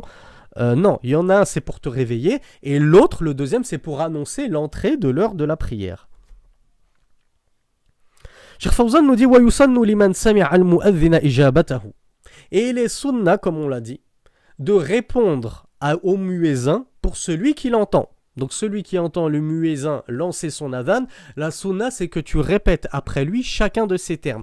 Exactement comme il le dit. بِأَنْ يَقُولَ مِثْلَ مَا يَقُولُ. Tu dis exactement ce que le muezzin dit. وَيَقُولُ عِنْدَ حَيَّ عَلَى الصَّلَاةِ حَيَّ عَلَى الْفَلَاحِ لَا حَوْلَ وَلَا قُوَّةَ إِلَّا بِاللَّهِ. Donc, lorsque le muezzin dit Allahu Akbar, tu dis Allahu Akbar, Allahu Akbar. Lorsqu'il dit Ashhadu an la ilaha illallah, tu dis Ashhadu an la ilaha illallah. Lorsqu'il dit Ashhadu anna Muhammadan Rasulullah, tu dis Ashhadu anna Muhammadan Rasulullah. Lorsqu'il dit Hayya ala salah, Cheikh Fawzan, et c'est l'avis de la majorité des savants, nous dit que tu dis la hawla wa la quwwata illa billah. Hayya ala al-falah, la hawla wa la quwwata illa billah. Donc c'est ça que tu répètes. Cheikh Al-Albani, il avait un avis qui voyait que tu peux dire ça et tu peux aussi répéter comme lui. Et Cheikh Al-Albani, il aimait bien justement alterner entre les sunan pour toutes les pratiquer. Donc selon Cheikh Al-Albani, tu peux aussi dire Hayya ala al-falah, Hayya ala al-salah. Mais c'est bien que tu alternes selon Cheikh Al-Albani. Selon la majorité des savants, il n'y a pas d'alternation. Il n'y a pas d'alternance plutôt, pardon. Tu dis plutôt La hawla wa la quwwata illa billah lorsque tu entends Hayya ala salah, Hayya ala salah, Hayya ala al-falah, Hayya ala al-falah.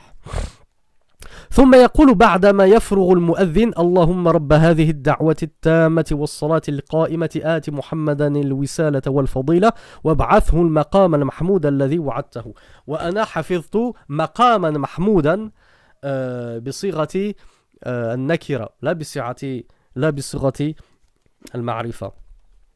Cheikh Fawzan حفظه nous dit lorsque le muezzin termine son adhan, il convient, il est sunna de dire, et je vous ai dit, c'est pour ça que je vous disais, il y a des dhikrs bien spéciaux à réciter. Là, Cheikh Fawzan n'en a cité qu'un, mais il y a plein de choses à faire après l'adhan, il y a plein de choses à dire. C'est pour ça que c'est très déroutant et déstabilisant et perturbant d'entendre un muezzin mubtadi', innovateur, se lancer dans ces innovations, à nous déclamer de la poésie, comme le font certains soufis en Égypte.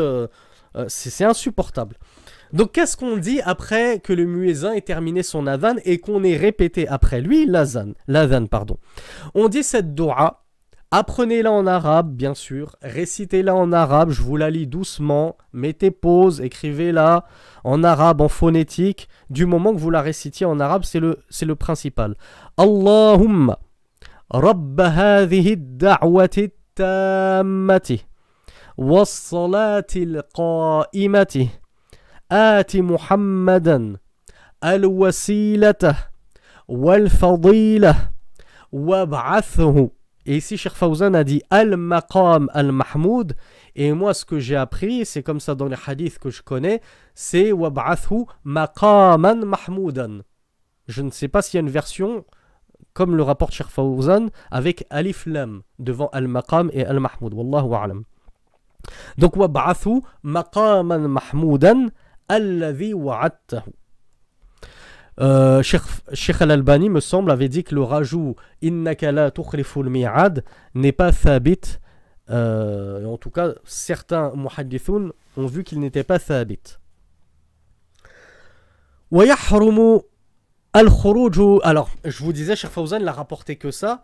Je vous apprends une autre sunna, c'est de prier sur le messager d'Allah sallallahu alayhi wa ala alihi wa sallam après l'adhan, après cette dua, ce dhikr que tu lis, bah tu fais les prières abrahamiques comme on les appelle. Allahumma salli ala Muhammad wa ala ali Muhammad kama sallayta ala Ibrahim wa ala ali Ibrahim innaka hamidun majid. Allahumma barik ala Muhammad wa ala ali Muhammad kama barakta ala Ibrahim wa ala ali Ibrahim innaka hamidun majid. Ça aussi c'est très sunna de réciter après l'adhan. Et comme je vous le disais dans un cours précédent, je crois que c'était dans la vidéo sur les Ashri Dhil Hijja al-Awwal, les 10 premiers jours de Dhil Hijja, je vous ai dit c'est le moment propice là pour placer toutes tes du'as. C'est un moment propice aux exaucements. Entre l'adhan et l'iqama, c'est un moment propice aux exaucements. C'est pour ça que je vous ai dit, ces mu'adhinoun qui nous font des adhan à rallonge, avec des trémolos dans la voix, des moudoud là où il n'y en a pas, etc. Au point que ça dure 5 minutes. Mais moi, il me reste plus que 5 minutes avant l'iqama pour lire Allahumma rabba hadhihi ad-da'wa, pour prier sur le prophète, pour essayer de faire quelques du'as. J'aimerais bien moi trouver une femme, j'aimerais bien trouver un travail, j'aimerais bien qu'Allah me donne des enfants, j'aimerais bien qu'Allah me facilite ma hijra, j'aimerais bien si j'ai plein de du'as à faire à Allah. Et en plus, j'aimerais m'acquitter de ma sunna, ma ratiba avant la prière par exemple. Ben je peux pas, à cause de ces mu'adhinoun, je peux pas. Ensuite, Cheikh Fawzan, hafidhahullah, il nous dit وَيَحْرُمُ الْخُرُوجُ مِنَ الْمَسْجِدِ بَعْدَ الْأَذَانِ بِلَا عُذْرٍ أَوْ نِيَّةِ رُجُوعٍ. Et il est interdit de sortir de la mosquée. Alors bien sûr, ça concerne uniquement ceux qui sont dans la mosquée lors de l'adhan. Tu es venu tôt, Allahumma barik, on va tous essayer de suivre aussi cette sunna qui est de se rendre tôt à la mosquée. Donc j'ai assisté à l'adhan. Lorsque l'adhan est lancé, nous dit Cheikh Fawzan, hafidhahullah, ou en tout cas après l'adhan, il est interdit de sortir de la mosquée, nous dit Cheikh Fawzan, sauf pour une excuse, bien entendu. Si tu dois absolument aller aux toilettes, qu'il n'y a pas de toilettes dans la mosquée, ou que tu entends une femme en train de se faire molester dehors, tu sors pour la défendre ou la secourir, etc. Donc il ne t'est pas permis de sortir sans raison, ou bien sans intention de revenir. Tu sors, mais tu as l'intention de revenir. Quant à quitter la mosquée et ne pas y retourner après l'adhan, c'est interdit. وإذا شرع المؤذن في الأذان والإنسان جالس فلا ينبغي له أن يقوم بل يصبر حتى يفرغ لئلا يتشبه بالشيطان. Et Cheikh Fawzan hafidhahullah nous dit que lorsque le muezzin a commencé à lancer son adhan et que l'homme est assis, qu'il ne se lève pas et qu'il patiente. Il nous dit et qu'il patiente jusqu'à ce que le muezzin ait terminé son adhan afin qu'il ne ressemble pas au diable. Parce que nous l'avons déjà expliqué dans une playlist sur les bons comportements, notamment le thème de la ruqya, l'exorcisme, le shaitan, le démon, le diable, lorsqu'il entend l'adhan, il court en émettant des flatulences. Donc, Cheikh Fawzan te dit, n'imite pas le diable, ne te mets pas toi aussi à te lever et à commencer à partir, non. Reste bil waqar avec recueillement, méditation, sobriété, déférence, et ne te lève pas pendant l'adhan. Alors ça, c'est pour celui qui était assis, nous dit Cheikh Fawzan. Si déjà tu étais debout, il n'y a aucun souci, on t'oblige pas à t'asseoir. وينبغي للمسلم إذا سمع الأذان أن يتوجه إلى المسجد ويترك سائر الأعمال الدنيوية. Cheikh Fawzan hafidhahullah nous dit ce qu'on vient juste de dire, c'est qu'il convient pour le musulman lorsqu'il entend l'adhan, l'appel à la prière, d'accourir à la mosquée, de délaisser tout ce qu'il est en train de faire. Et Allahumma barik, en Arabie Saoudite, c'est peut-être le seul pays au monde où lorsque c'est l'appel à la prière, tout le monde ferme boutique. J'ai jamais vu ça ailleurs. Déjà, nous, dans nos pays, en Égypte, t'entends l'adhan du Jumu'ah, alors qu'Allah il te dit « Fas'aw ila dhikrillah » accourez à l'appel à la prière le jour du Jumu'ah, ils sont encore là, boutique grande ouverte, en plein adhan du Jumu'ah. Mais en Arabie Saoudite, c'est pour les 5 salawats, c'est pas juste le Jumu'ah. Les 5 salawats, tout le monde ferme. Et après, on a des gens qui critiquent l'Arabie Saoudite et qui nous disent qu'il n'y a pas besoin de faire hijra parce que les pays musulmans ils sont encore plus corrompus que la France et que la seule différence entre les pays d'islam et la France c'est l'adhan. Voilà, on en entend vraiment des vertes et des pas mûres sur ces réseaux sociaux. Donc Cheikh Fawzan nous dit il convient que tu délaisses toute distraction, toute mondanité et d'accourir à te rendre à la mosquée. Essaie de t'y rendre le plus tôt possible. قال الله سبحانه وتعالى في بيوت أذن الله أن ترفع ويذكر فيها اسمه يسبح له فيها بالغدو والآصال رجال لا تلهيهم تجارة ولا بيع عن ذكر الله وإقام الصلاة وإيتاء الزكاة يخافون يوما تتقلب فيه القلوب والأبصار. Donc Allah Azza wa Jal nous dit dans Surat Nour, la lumière, versets 36 et 37, dans des maisons dans lesquelles Allah a autorisé d'élever, c'est-à-dire d'élever son évocation et de l'évoquer, d'évoquer son nom. يُصَبِّحُ لَهُ فِيهَا بِالْغُدُوِّ وَالْآصَالِ ont des hommes, c'est le verset qui suit, des hommes proclament, font le tasbih, c'est-à-dire le purifient de toute imperfection, du matin jusqu'à l'après-midi. Donc des hommes que ne détournent, c'est-à-dire de l'évocation d'Allah, ni commerce ni vente, et ne détournent, c'est-à-dire de l'accomplissement de la prière ou de donner la zakat, ni commerce ni vente. Ils craignent un jour dans lequel les cœurs et les regards seront chamboulés. والإقامة 11 جملة يحضرها أن يسرع فيها لأنها لإعلام الحاضرين فلا داعي للترسل فيها. Donc comme on l'a vu, autant l'adhan il doit se réciter lentement, on prend son temps, tranquillement, avec sérénité. Autant l'iqama, on se presse un petit peu. La sunna, c'est justement de se presser à réciter l'iqama. C'est pour ça que vous entendez souvent les mu'adhinoun le lancer très vite.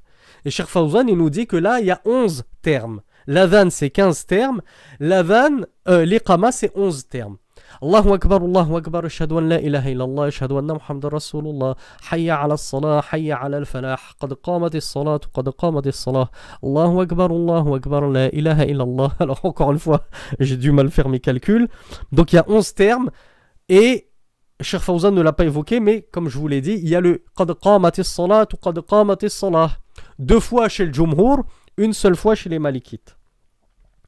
Cheikh Fawzan nous dit, pourquoi est-ce qu'on va vite dans l'iqama? Il nous dit parce que l'iqama, c'est pour informer al-hadirin, ceux qui ont entendu l'adhan, le premier appel, et qui se sont donc précipités à répondre à cet appel, et donc qui sont présents. Parce que quand on fait l'iqama, c'est pour dire, ça y est, on va lancer la prière, là, on va prier. Donc généralement, les gens, ils sont déjà tous là, ils sont même normalement tous bien alignés, et à ce moment-là, donc, il n'y a pas besoin de prendre son temps. On va vite pour vous dire, voilà, ça y est, c'est l'heure de la prière, là, ça y est, il n'y a plus de temps, on commence la prière. Donc Cheikh Fawzan nous dit, il n'y a pas lieu de le réciter lentement, puisque tout le monde est déjà prêt, tout le monde est présent. Et il est recommandé que ce soit celui qui ait fait l'adhan qui fasse l'iqama. Qu'est-ce que ça veut dire? Ça veut dire que ce n'est pas une obligation. Hein, s'il y a un problème, quelqu'un peut prendre la relève du muezzin. Parfois même quand il n'y a pas de problème, je l'ai déjà vu en Égypte, il y en a un qui fait l'adhan et puis ensuite quand c'est l'iqama, il envoie un autre le faire pour partager la récompense sûrement. Mais Cheikh Fawzan nous dit c'est recommandé que ce soit la même personne qui le fasse parce que c'est la sunna. Rasulullah, il variait pas les muezzins pour un même appel. Celui qui a fait le premier appel, il fait le second appel. Cheikh Fawzan nous dit wala yuqima illa bi idhnil imam, et il ne lance l'iqama qu'avec la permission de l'imam. Donc c'est l'imam qui donne la permission de lancer la prière. Soit par un signe du regard, soit avec sa main, soit il te le dit, aqimi s-salah, fais l'iqama, etc. Maintenant, moi ce que j'ai remarqué, et j'en ai fait beaucoup des mosquées, c'est que c'est les muezzins, les chefs. C'est eux limite qui disent à l'imam, allez, lève-toi, on va faire la prière. Et ils te lancent l'iqama sans même savoir si l'imam il est d'accord ou pas. On a complètement perdu dans ce pays le prestige de l'imam et le respect de l'imam. Parce que la sunna, c'était que Bilal ne lançait pas l'iqama avant d'avoir vu Rasulullah sallallahu alayhi wa sallam sortir de sa chambre, sortir de son appartement. Donc Cheikh Fawzan, hafizahullah, il nous dit لأن الإقامة منوط وقتها بنظر الإمام, car l'iqama, le deuxième appel à la prière, il est dépendant, son temps dépend du regard de l'imam. C'est-à-dire on doit voir l'imam sortir. Quand l'imam sort, c'est pour dire vas-y. Sa sortie signifie vas-y, tu peux lancer l'appel à la prière, l'iqama. Mais tant que je ne suis pas sorti, que je suis dans ma maqsoura, je suis dans mon petit appartement, dans ma petite pièce, t'as pas lancé l'iqama. Du genre, allez, je lance l'iqama, l'imam, il viendra. Quand il l'entendra, il viendra. Non, attends de voir l'imam sortir.